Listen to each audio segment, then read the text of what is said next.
Bismillahirrahmanirrahim. Assalamualaikum warahmatullahi wabarakatuh.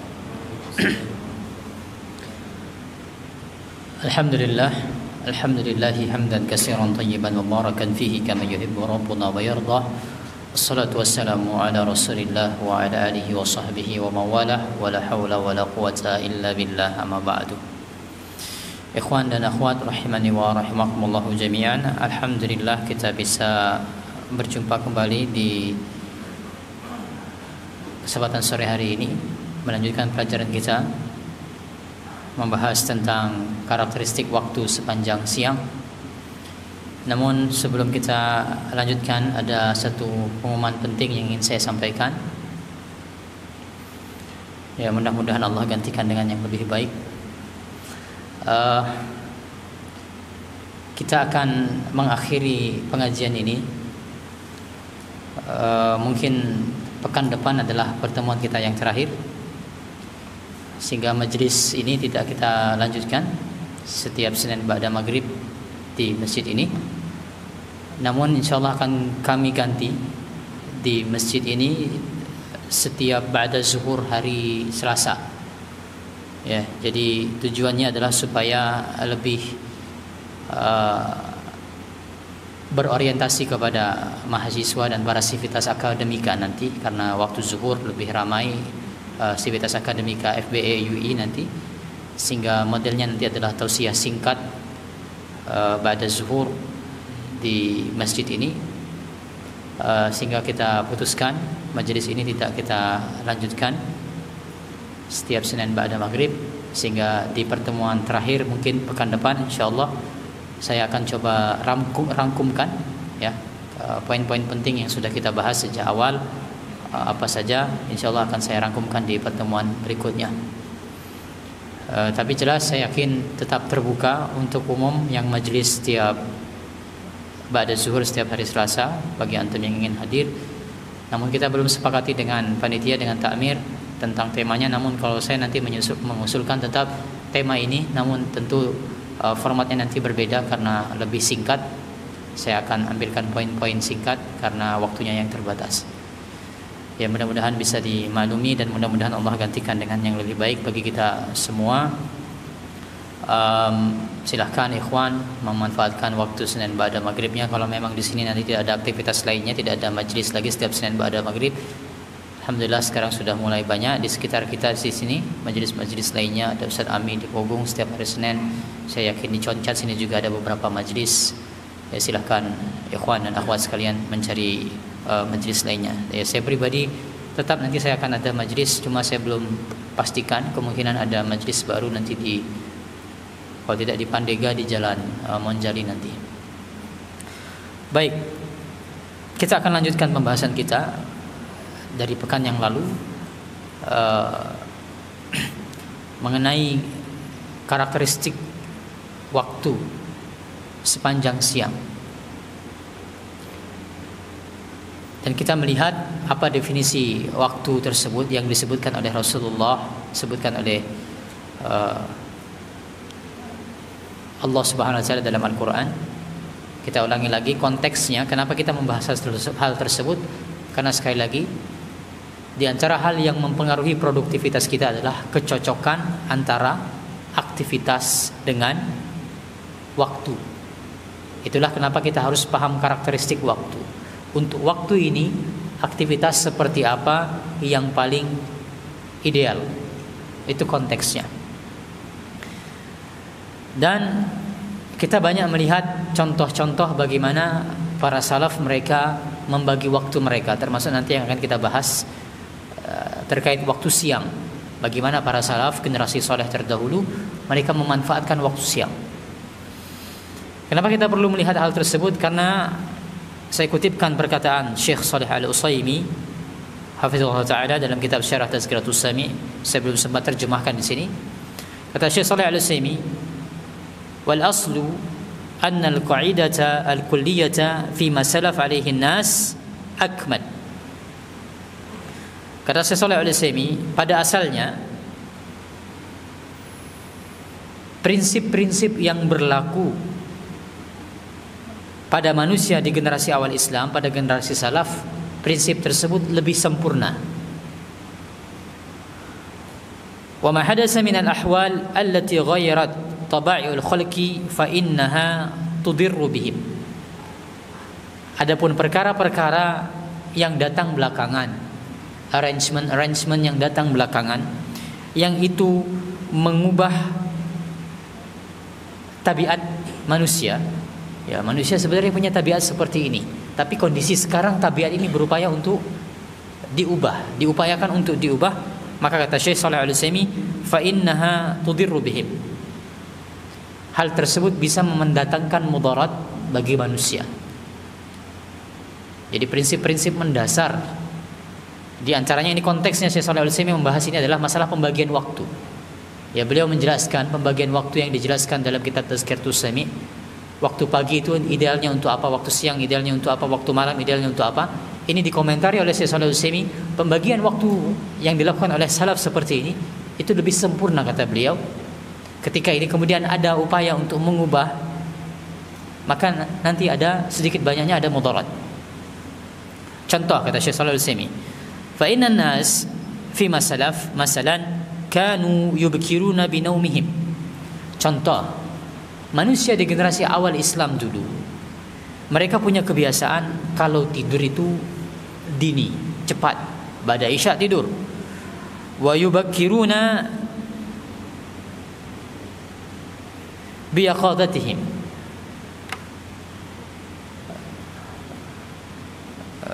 Aldi, tolong ambilkan kitab itu. Kitab di jendela.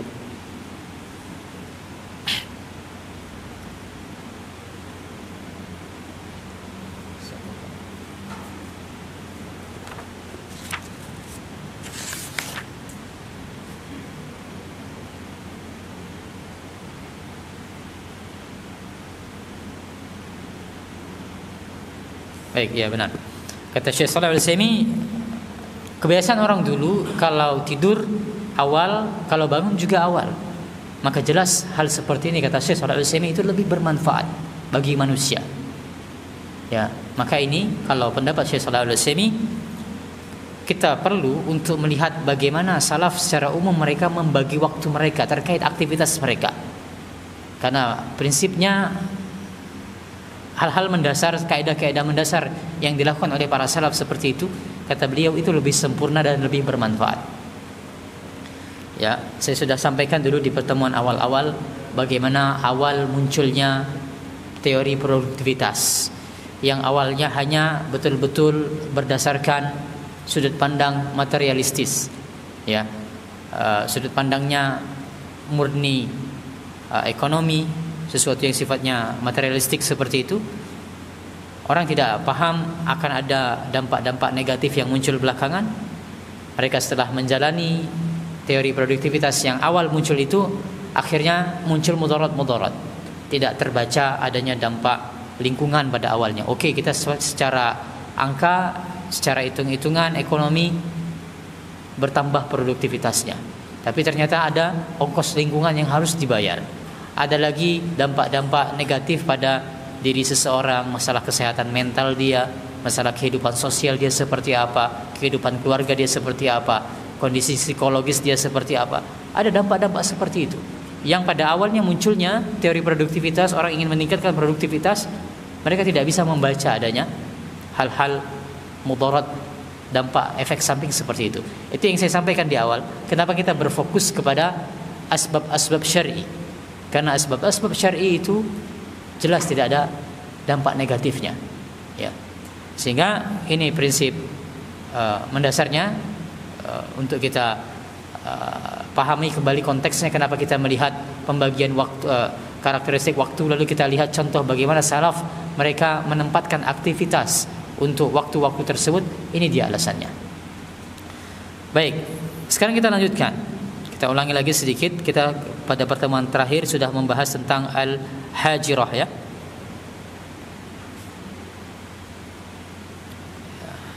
Kita sudah bahas sebelumnya waktu syuruk sudah. Syuruk dan isyraq berbeda. Lalu yang kedua kita bahas mengenai waktu bukur. Waktu bukur sudah kita bahas. Nomor 2, Nomor 3 sudah kita bahas, yaitu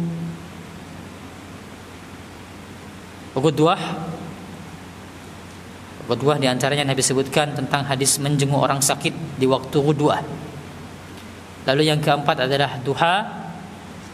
Yang kelima kita berhenti di sini pada pertemuan yang terakhir, yaitu waktu al-hajirah. Kita ulangi lagi apa itu al-hajirah. Istilah al-hajirah digunakan oleh Jabir bin Abdullah. Kata Jabir bin Abdullah, kana yusalli zuhra bil hajirah. Nabi SAW dulu beliau salat zuhur di waktu hajirah. Nabi SAW mengerjakan waktu salat zuhur di waktu hajirah. Apa itu hajirah? Dijelaskan oleh Syekh Abdullah Al-Basam dalam kitab Taisirul Alam Syarah Umdatul Ahkam. Hiya shiddatul harri ba'da zawal. Waktu hajirah itu adalah waktu di mana panas itu memuncak setelah tergelincirnya matahari. Ma'khuzatun min hujrin nas a'malahum min hajrin nas a'malahum li shiddatil harri.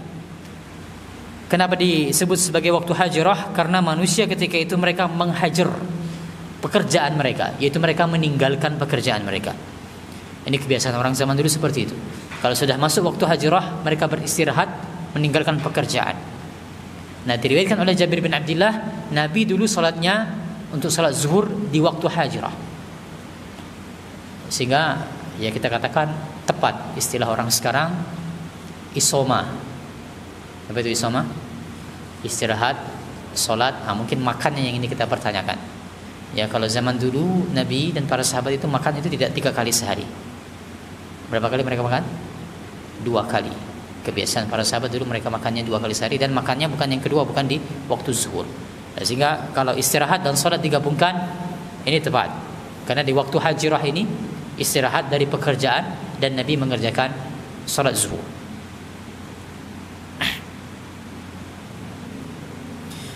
Baik, penjelasan lainnya terkait waktu hajirah. Wahiyya nisfun nahar indama yashtaddul harru. Hajirah itu merupakan tengah hari di mana waktu panas memuncak. Wa summiyat hajiratan minal hajri wa huwa tarku. Dinamakan hajirah karena berasal dari kata al-hajar, yaitu meninggalkan sesuatu. Li'anna an-nasa yatrukuna at-tasarruf hina izin li shiddatil har. Kenapa disebut meninggalkan? Karena kebiasaan manusia ketika itu mereka meninggalkan berbagai urusan mereka. Tasarruf itu adalah urusan. Meninggalkan urusan mereka disebabkan panasnya kondisi ketika itu. Wa yaqilun. Nah, di sini kita mendapatkan keterangan kebiasaan orang zaman dulu, mereka tidur di waktu hajirah ini. Ya, istirahat, salat, dan juga ada aktivitas qailulah di sana. Baik, nanti kita bahas aktivitas yang terkaitnya, karena ini berkaitan antara hajirah dan zahirah. Sehingga intinya kata kuncinya hajirah adalah tengah hari tapi setelah zawal. Tengah hari tapi setelah zawal. Baik, saya gambarkan terlebih dahulu.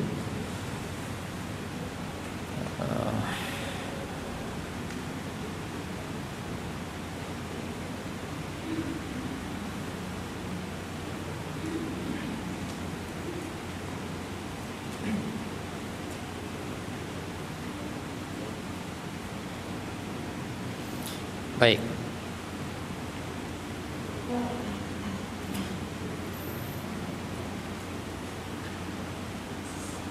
Untuk menggambarkan waktu-waktu tadi. Di sini timur.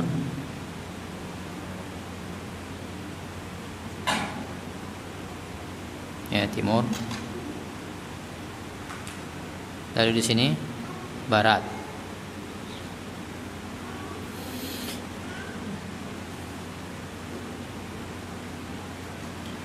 Matahari terbit. Terhitungnya matahari terbit ketika ini batas teratas bola matahari itu dia melewati ufuk. Inilah dia, apa istilahnya dari waktu yang sudah kita bahas yang lalu, terbitnya matahari itu apa nama lainnya? Waktu syuruk. Inilah waktu syuruk. Tepat kepalanya matahari itu, paling atasnya muncul di ufuk timur, itulah waktu syuruk. Ya, terbitnya matahari. Lalu kan naik ya dari timur terus memuncak lalu turun ke barat. Nah, waktu maghrib itu adalah ketika matahari persis di sini. Yaitu ketika semua bola matahari itu sudah terbenam masuk di ufuk barat. Maka masuklah di sana waktu maghrib. Ini waktu maghrib. Semua bola matahari sudah terbenam di barat. Awal masuknya ini belum masuk waktu zuhur, ya, kan masuknya secara bertahap. Awal masuknya belum masuk waktu zuhur. Baik. Kemudian dia kan tadi arahnya ke sana.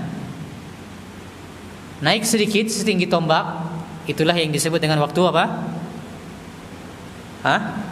Waktu isyraq. Waktu isyraq atau awal waktu duha.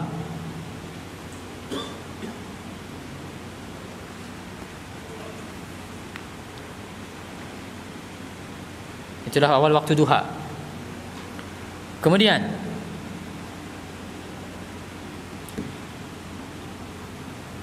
tengah hari, itulah dia di mana waktu matahari persis berada di atas seseorang, di mana bayangan seseorang itu tidak condong ke barat, tidak condong ke timur, persis di atas kepala kita.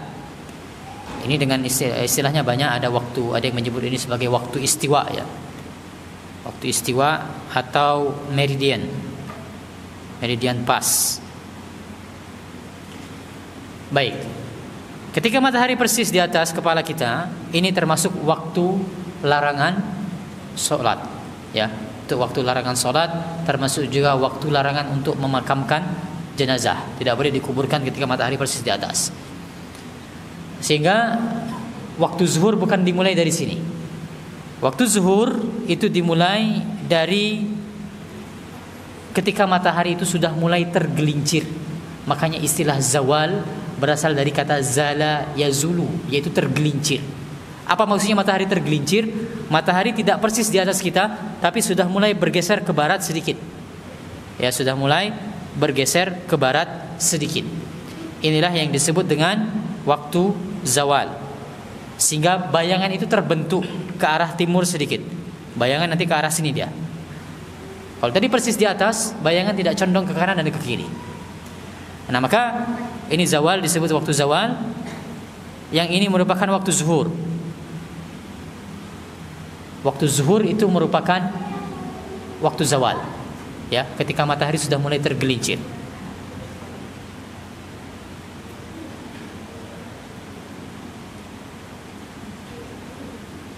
Nah, sehingga ada beberapa penjelasan yang saya dapati berapa menit, ya, berapa menit antara waktu istiwa ke waktu zawal ini, artinya butuh berapa menit matahari itu tergelincir. Ada beberapa keterangan yang saya dapati, di antaranya ada yang menyebutkan 2 menit dan ada keterangan-keterangan yang lainnya.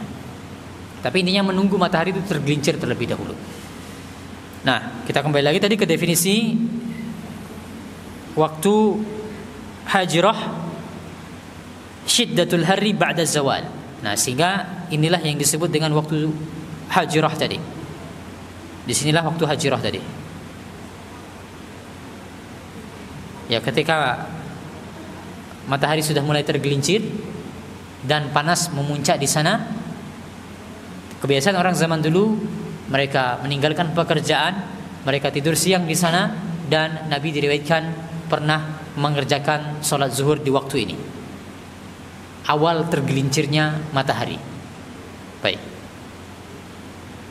Sekarang kita berpindah ke waktu zahirah.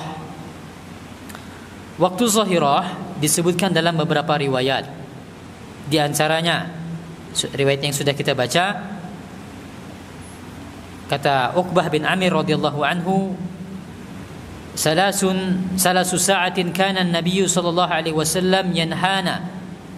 Ada 3 waktu di mana Nabi sallallahu alaihi wasallam itu melarang kami untuk an-nusalliya, untuk salat, dan an-naqbura, Nabi melarang kami untuk sholat dan untuk memakamkan.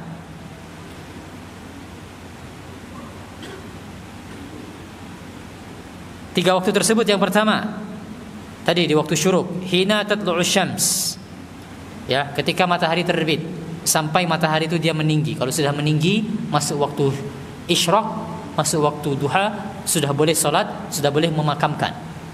Yang kedua, waktu yang terlarang adalah ketika masuk waktu zahirah. Ketika masuk waktu zahirah sampai matahari itu tergelincir. Ya, ketika masuk waktu zahirah sampai matahari itu tergelincir. Nah, sehingga dari sini kita bisa memahami zahirah merupakan nama lain dari tadi. Ya. Waktu istiwa atau istilahnya zaman sekarang meridian pas, inilah yang disebut dengan waktu zahirah. Ketika matahari itu persis di atas kita, tidak boleh sholat dan tidak boleh memakamkan, tidak boleh menguburkan mayit. Ini hadis yang pertama. Nah, termasuk juga tadi kenapa kita bahas waktu terbenamnya matahari. Termasuk tersebut adalah waktu larangan untuk sholat dan waktu larangan untuk memakamkan. Ketika matahari sudah mulai terbenam, masuk bolanya itu ke ufuk barat. Nah, ini termasuk waktu larangan sholat dan termasuk waktu terlarang untuk memakamkan jenazah. Sampai dia sempurna tenggelamnya. Bola itu tenggelam secara sempurna, baru boleh sholat, baru boleh memakamkan jenazah.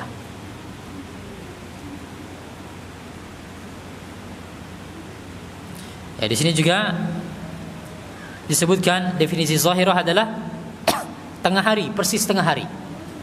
Ya, kalau di tempat kita jelas ini bukan jam 12, tapi secara umum pendekatannya dengan sistem perhitungan waktu di zaman kita dikondisikan jam 12 itu tepat di atas kita. Tapi ini bergantung masing-masing daerah. Kalau kita di Jogja, matahari itu persis di atas kita, bukan jam 12 ya, sesaat sebelum waktu zuhur. Baik, tapi intinya sebagaimana saya sudah jelaskan tadi, yang namanya waktu zahirah adalah ketika matahari itu persis di tengah-tengah langit. Wa zalika hina la yabqa liqa'im fi zahirah zillun fil masyriq wala fil maghrib. Ini yang saya jelaskan tadi. Di waktu zahirah ini, karena persis di atas kita matahari, tidak ada bayangan ke arah barat atau ke arah timur. Ya, karena dia persis di atas kita matahari itu. Inilah dia waktu zahirah. Nah, kemudian disebutkan dalam hadis lainnya,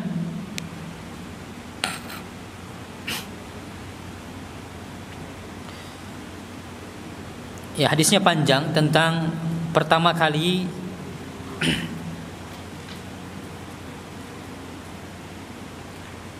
turun perintah hijrah kepada Nabi kita Muhammad SAW. Ya, telah keluar perintah hijrah dari Allah sebenarnya, sehingga secara bertahap kaum muslimin dari kota Mekah mereka berhijrah ke kota Madinah. Namun perintah khusus untuk Nabi belum ada. Ya, baru para sahabat ketika itu yang berhijrah ke kota Madinah. Sampai akhirnya turun perintah kepada Nabi SAW sendiri untuk melaksanakan hijrah, yang dimana Abu Bakar diperintahkan untuk menemani Nabi.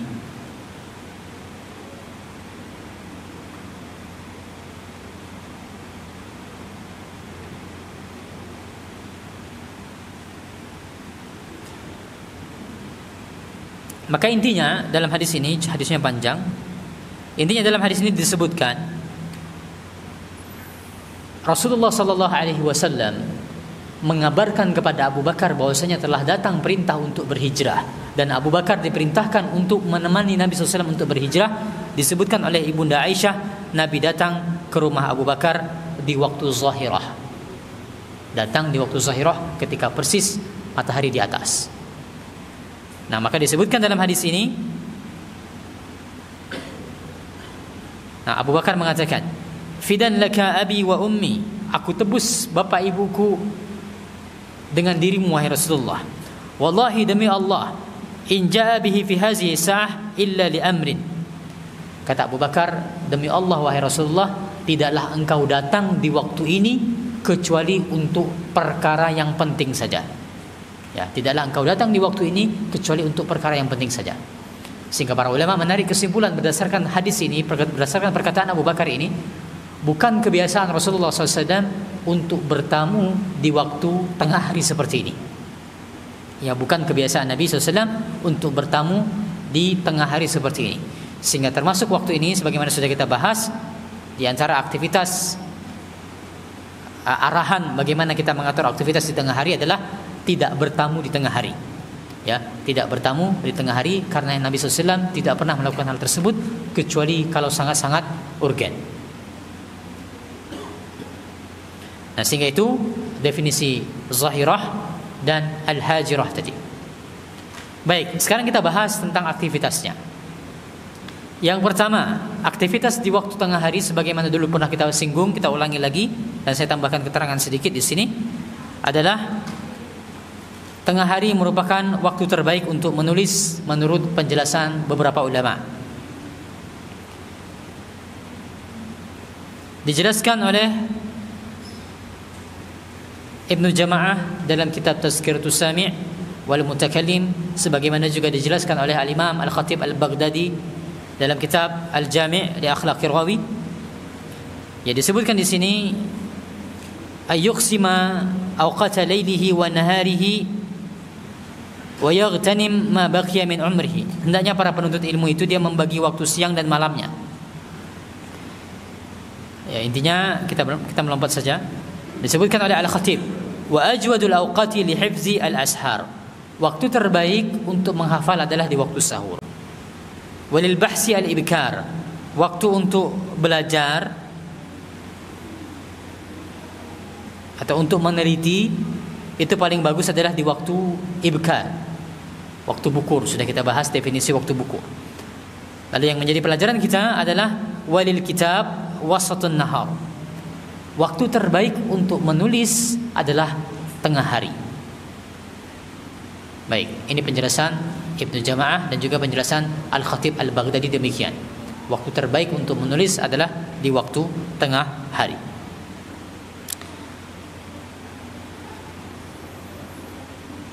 Saya sebutkan alasannya terlebih dahulu. Dijelaskan oleh Syekh Shalih Al-Utsaimin kenapa waktu tengah hari itu merupakan waktu terbaik untuk menulis. Kata Syekh Shalih Al-Utsaimin, li faraghin nas min istighalihim bi talabil ilmi fi awwalihi. Karena kebiasaan manusia di zaman dulu, mereka itu belajarnya di pagi hari. Ya, tadi sebagaimana arahan Ibnu Jama'ah dan juga arahannya Al-Khatib Al-Baghdadi, belajar itu di pagi hari.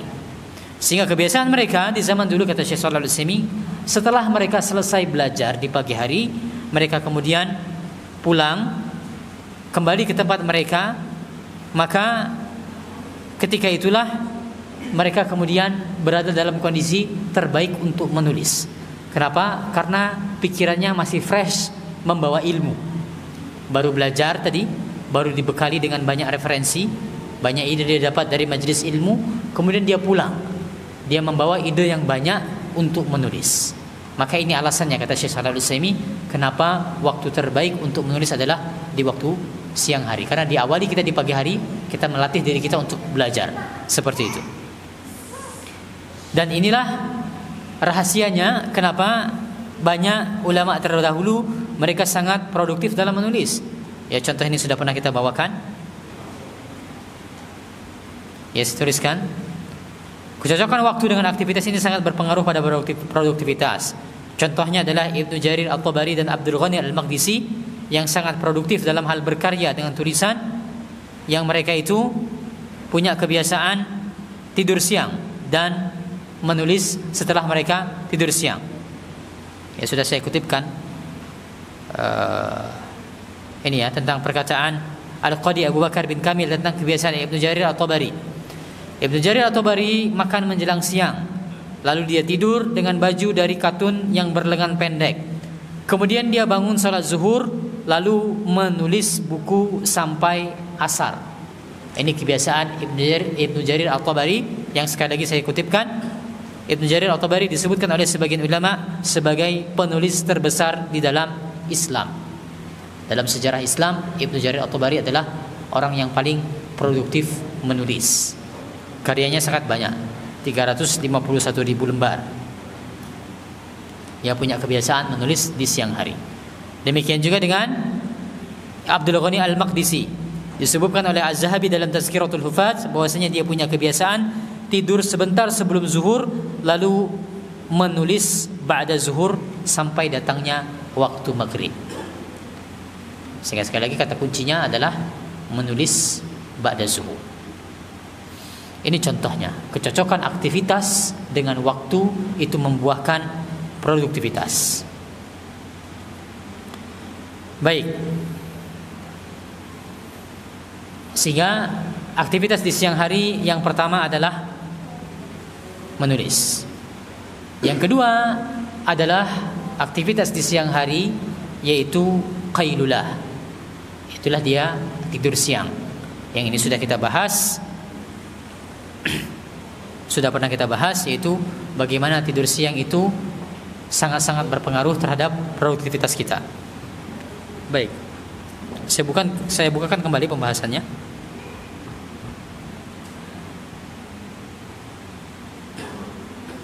Tentang tidur siang, karena di sana ada diskusi di kalangan para ulama tentang waktu tidur siang itu seperti apa sebenarnya, kapan sebenarnya.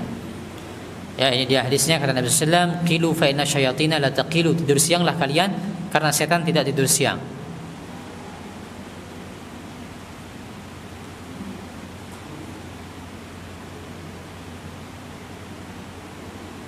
Baik, ini dia diskusinya tentang kapan tidur siang. Terdapat perbedaan pendapat di kalangan para ulama tentang kapan sebenarnya waktu terbaik untuk tidur siang. Apakah sebelum zuhur ataukah sesudah zuhur ataukah keduanya? Ini berbicara tentang yang mana yang paling afdal. Ya, sebelum zuhur boleh, setelah zuhur juga boleh, tapi ada diskusi yang mana yang paling afdal untuk tidur siang itu. Pendapat pertama, Syarbini mengatakan hiya naumu qabla zawal. Tidur siang itu sebelum waktu zawal. Tadi sudah saya jelaskan apa definisi zawal. Yang ini berarti adalah waktu hajirah. Sehingga konsekuensinya, kalau pendapat Imam Syarbini, tidur siang itu sebelum waktu zuhur.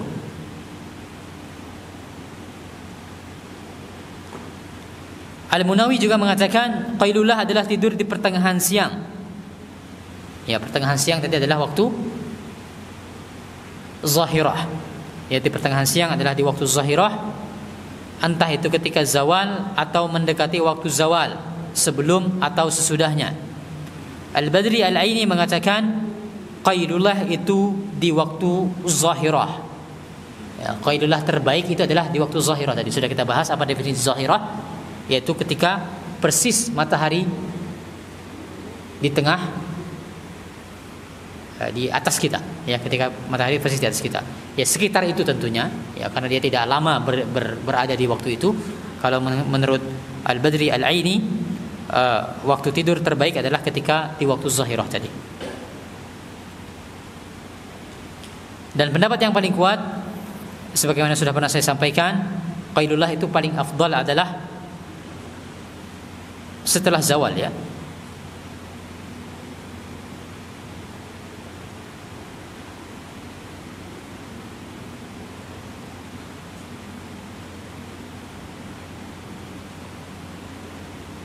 Maaf, sepertinya saya salah tulis di sini, sebelum zawal. Pendapat yang paling kuat adalah wallahu a'lam adalah sebelum zawal. Jadi pendapat yang paling kuat, tidur siang yang paling afdal itu adalah sebelum zuhur sebenarnya. Kecuali untuk hari Jumat.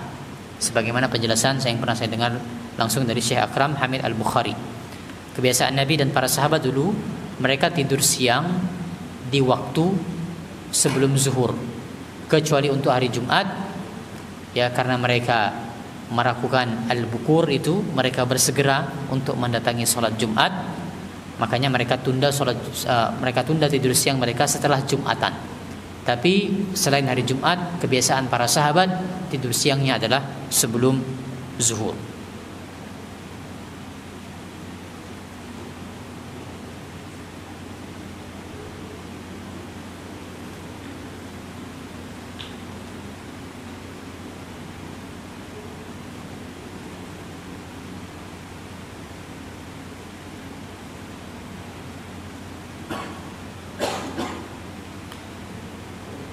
Kemudian ada penjelasan tambahan yang ingin saya sampaikan. Yang namanya qailullah itu sebenarnya kata para ulama tidak harus dia tidur, ya, tidak harus tidur, namun cukup beristirahat. Sebagaimana dikatakan oleh As-Sun'ani, qailullah adalah beristirahat pada pertengahan siang walaupun tidak dalam bentuk tidur. Intinya adalah beristirahat. Saya kutipkan di sini perkataan atau sebuah referensi sebuah studi yang dilakukan oleh NASA tentang para pilot militer dan astronot yang suka mengantuk menunjukkan bahwa tidur singkat selama 40 menit meningkatkan performa sebesar 34% dan kesiagaan meningkat sebesar 100%. Ya, jadi memang secara ilmiah sudah terbukti di zaman modern ini yang namanya tidur siang itu bisa meningkatkan produktivitas. Sebagaimana juga sudah pernah saya sampaikan bahwasanya banyak perusahaan-perusahaan besar sekarang mereka menyediakan kapsul nap, ya, semacam tempat untuk tidur siang bagi para karyawan mereka karena sudah terbukti bisa meningkatkan produktivitas.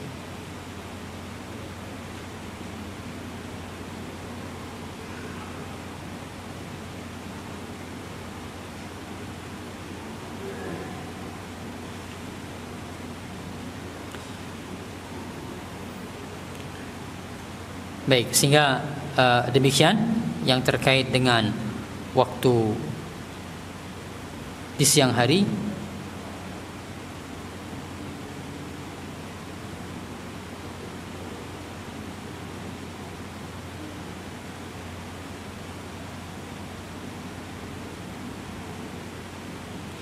Dan kita cukupkan demikian saja pembahasan kita pada sore hari ini.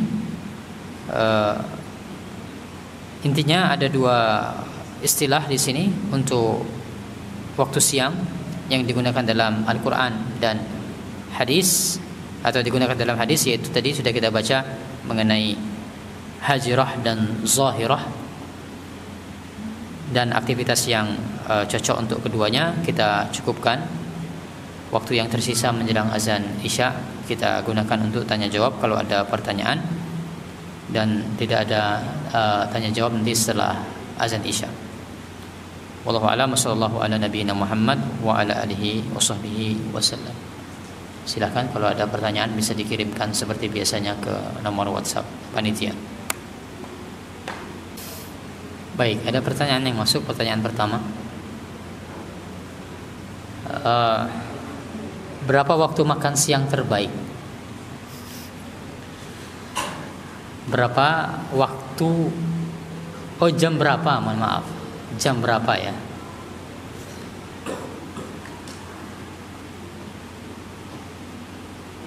Baik. Kalau jam berapanya, wallahu alam, saya tidak mendapatkan keterangan yang terbaik jam berapa. Tapi kalau makan malam jelas dijelaskan oleh Syekh Shalih Al-Utsaimin, kebiasaan Nabi itu makan sore, makan malam itu sebelum maghrib, ya. Yang ini memang sudah terbukti secara ilmiah juga kan. Makan itu kalau bisa sekian jam sebelum tidur. Yang kenanya kalau kita di tempat kita di Indonesia, itulah dia sebelum maghrib. Dan memang kebiasaan Nabi dan para sahabat dulu mereka makan sebelum maghrib.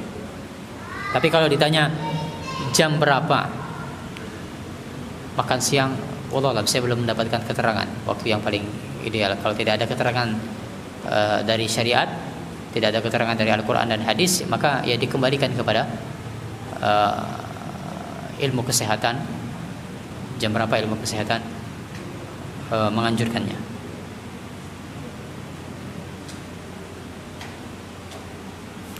Apabila seseorang tidur seharian meningkatkan apa, Ustaz? Meningkatkan rasa malas dan meningkatkan penyakit sebagaimana disebutkan oleh Ibnu Qayyim, ya, sudah kita kutipkan. Saya kutipkan ya perkataan Ibnu Qayyim tentang manajemen tidur, sudah kita bahas.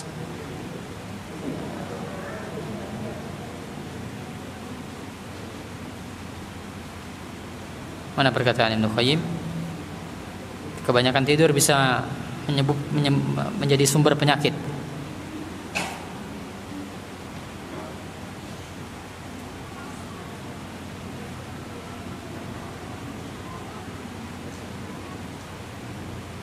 Ya, ada pernah saya bawakan, saya tidak ingat lagi di mana, bagian yang mana. Tapi intinya ini termasuk banyak dampak negatifnya. Bisa, kata Ibnu Qayyim, bisa mengeraskan hati. Orang kalau terlalu banyak tidur bisa keras hatinya, bisa menjadi pemalas, dan bisa menjadi tadi sumber penyakit. Baik, kita cukupkan demikian. InsyaAllah di pertemuan berikutnya saya akan coba rangkumkan beberapa poin penting dari apa yang sudah kita bahas dan konsep-konsep mendasar dari apa yang sudah kita sampaikan sejak pertemuan pertama. Mudah-mudahan ada manfaatnya. InsyaAllah kita berjumpa lagi di pertemuan berikutnya. Hadza wallahu a'lam wa sallallahu ala nabiyyina Muhammad wa ala alihi washabbihi wasallam. Subhanakallahumma wa bihamdika asyhadu an la ilaha illa anta astaghfiruka wa atubu ilaik. Assalamualaikum warahmatullahi wabarakatuh.